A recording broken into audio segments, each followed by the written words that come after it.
이세나입니다. 오늘 이 영상을 클릭하신 분들 아마 제목 보시고 좀 민망하셨을 수도 있어요. 이 나이에 무슨 이런 생각하셨을 수도 있고요. 근데 저한테 진료실에서 이 질문하시는 분들 정말 많습니다. 다만 직접적으로 못 물어보시고 돌려서 말씀하시는 거죠. 선생님, 요즘 좀 기력이 없어서요. 아내가 자꾸 뭐라고 하는데 혹시 이 나이에도 괜찮은 건가요? 제가 비뇨의학과 전문의로 25년 넘게 일하면서 이런 질문 수천 번은 들었습니다. 그래서 오늘은 좀 솔직하게 이야기해 보려고 해요. 나이 드신 분들, 특히 60대, 70대, 80대 남성분들이 얼마나 자주 부부 관계를 가지는 게 건강에 좋은지 과학적으로 뭐라고 하는지 말씀드릴게요. 먼저 한 가지 확실히 해드릴게요. 나이가 들면 성생활을 포기해야 한다. 이건 완전히 잘못된 생각입니다. 제가 얼마 전에 78세 환자분을 진료한 적이 있어요. 이분이 오시자마자 이렇게 말씀하시더라고요. 선생님, 저 아직 현역입니다. 근데 요즘 좀 예전 같지 않아서요. 이분 매일 아침 5시에 일어나서 동네 뒷산 등산하시고 일주일에 3번 수영하시고 손자 손녀들이랑 놀아주시느라 바쁘신 분이에요. 건강 하나는 청년 못지 않으신데 딱 하나 고민이 있으셨던 거죠. 저는 이분한테 이렇게 말씀드렸어요. 어르신 전혀 부끄러워하실 거 없습니다. 오히려 이렇게 관심 가지시는 게 건강하다는 증거예요. 실제로 그렇습니다. 연구 결과들을 보면요. 성적 활동에 관심을 유지하는 고령자분들이 전반적인 삶의 질도 높고인지 기능도 더 오래 유지된다고 해요. 자, 그러면 본격적으로 들어가 볼게요. 성관계가 건강에 어떤 영향을 미치는지부터 말씀드릴게요. 첫 번째, 심혈관 건강입니다. 성관계를 할 때 심박수가 올라가고 혈액순환이 활발해져요. 이게 마치 가벼운 유산소 운동을 하는 것과 비슷한 효과가 있습니다. 계단 2세 올라가는 정도의 운동량이라고 보시면 돼요. 영국에서 진행된 한 연구에서는요.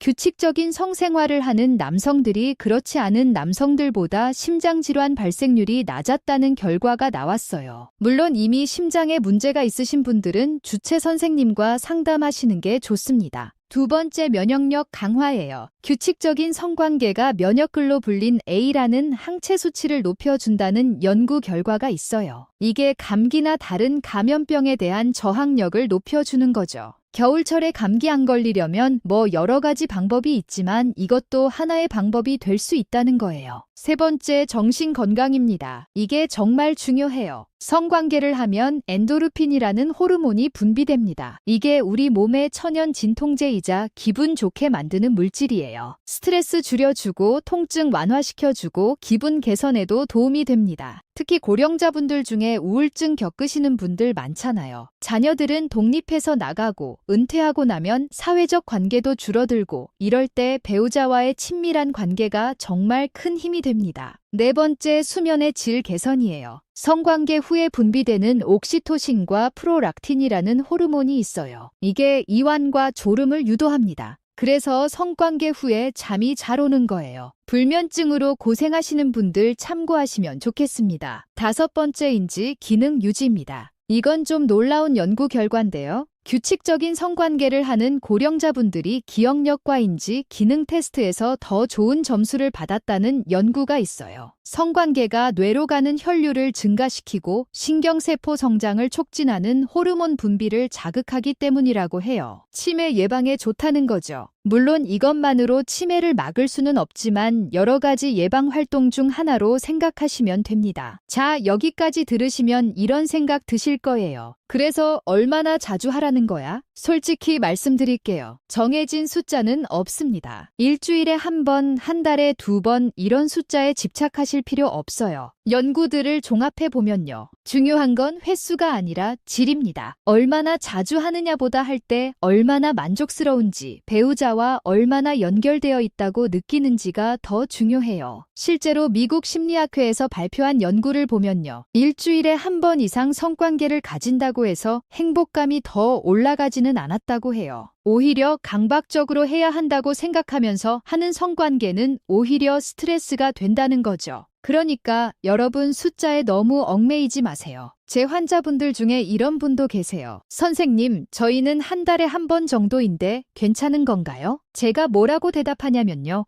두 분 다 만족하시면 그게 정답입니다. 반대로 이런 분도 계세요. 선생님, 저희는 거의 매일 하는데 제가 좀 이상한 건가요? 이런 분들한테도 마찬가지로 말씀드려요. 두 분 다 건강하시고 만족하시면 전혀 문제 없습니다. 핵심은요, 여러분과 배우자분이 편안하게 느끼는 빈도를 찾는 거예요. 다른 사람들이 어떻게 하는지, 평균이 어떤지는 중요하지 않아요. 여러분의 관계, 여러분의 건강 상태, 여러분의 욕구에 맞는 게 정답입니다. 근데요, 여기서 중요한 문제가 하나 있어요. 진료실에서 정말 많이 듣는 고민인데요. 선생님, 마음은 있는데 몸이 안 따라줘요. 발기부전 이야기입니다. 이거 정말 많은 분들이 겪으시는 문제예요.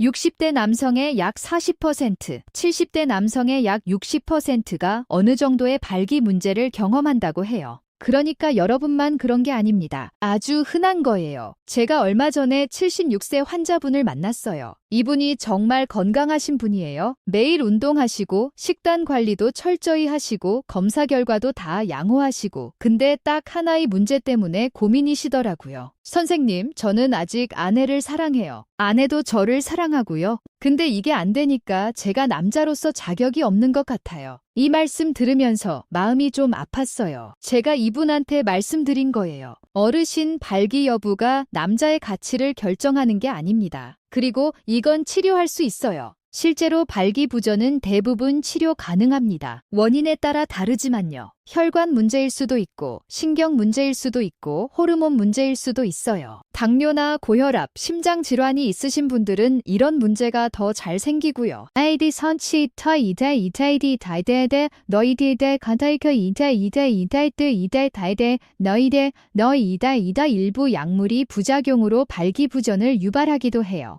중요한 건요. 부끄러워하지 마시고 전문의와 상담하시는 거예요. 비뇨의학과나 남성의 학과에 가시면 됩니다. 요즘은 효과 좋은 약도 많고 다른 치료법도 다양해요. 그리고 하나 더 말씀드리고 싶은 게 있어요. 성관계가 꼭 삽입을 의미하는 건 아닙니다. 나이가 들면서 성관계의 형태가 바뀌는 건 자연스러운 거예요. 젊었을 때처럼 매번 격렬하게 할 필요 없어요. 폼, 키스, 스킨십, 마사지 이런 것들도 다 친밀감을 표현하는 방법이에요. 제 환자분 중에 80대 부부가 계신데요. 이분들이 이런 말씀을 하시더라고요. 선생님, 저희는 요즘 손잡고 산책하는 게 제일 좋아요. 밤에 잠들기 전에 서로 안아주고요. 그게 젊었을 때 그 행위보다 더 행복해요. 이게 진짜 성숙한 친밀감이에요. 삽입 여부나 횟수에 집착하지 마시고 배우자와 어떻게 연결되어 있는지, 어떻게 사랑을 표현하는지에 집중하세요. 자, 이제 좀 다른 이야기를 해볼게요. 배우자가 없으신 분들은 어떻게 해야 할까요? 이것도 진료실에서 많이 받는 질문이에요. 선생님, 저는 아내가 먼저 떠났어요. 혼잔데 그래도 이런 욕구가 있는 게 정상인가요? 당연히 정상입니다. 성적 욕구는 나이와 상관없이 존재할 수 있어요. 배우자가 없다고 해서 그 욕구가 사라지는 게 아니에요. 그리고 그걸 부끄러워할 필요도 없고요. 혼자 계신 분들도 자기 자신과의 친밀감을 유지하는 게 중요해요. 자기 몸을 돌보고 자기 감정을 인정하고 필요하다면 자위 같은 방법도 있고요. 이게 건강에 해로운 게 아니에요. 오히려 스트레스에서나 수면 개선에 도움이 될 수 있어요. 물론 새로운 파트너를 만나실 수도 있고요.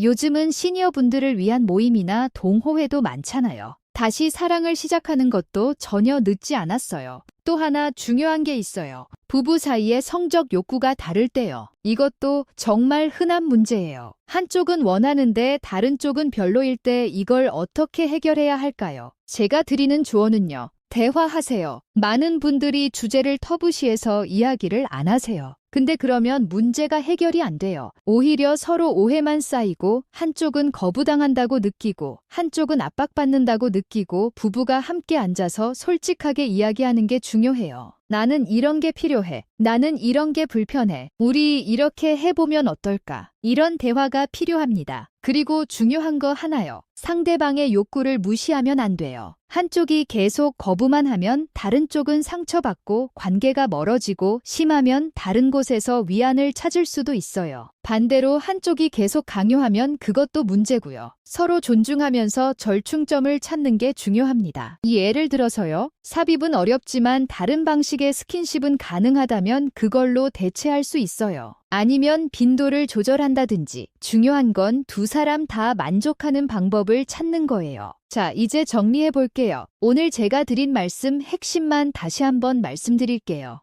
첫째, 나이 들어도 성생활은 건강에 좋습니다. 심혈관 건강, 면역력, 정신 건강, 수면, 인지 기능 모두에 긍정적 영향이 있어요. 둘째, 횟수보다 질이 중요합니다. 일주일에 몇 번이라는 숫자에 집착하지 마세요. 여러분과 배우자가 만족하는 빈도가 정답이에요. 셋째, 발기부전은 부끄러운 게 아닙니다. 아주 흔한 문제고 대부분 치료 가능해요. 전문의와 상담하세요. 넷째, 친밀감은 삽입만이 아닙니다. 포옹, 키스, 손잡기 이런 것들도 다 중요한 친밀감의 표현이에요. 다섯째, 배우자가 없어도 괜찮습니다. 자기 자신과의 친밀감을 유지하는 것도 건강에 좋아요. 여섯째, 대화가 중요합니다. 부부 사이의 성적 욕구가 다르면 터놓고 이야기하세요. 마지막으로요. 여러분, 사회가 정해놓은 기준에 맞출 필요 없어요. 이 나이에 무슨 성관계야. 이런 말 듣지 마세요. 여러분은 여러분만의 기준을 세울 권리가 있어요.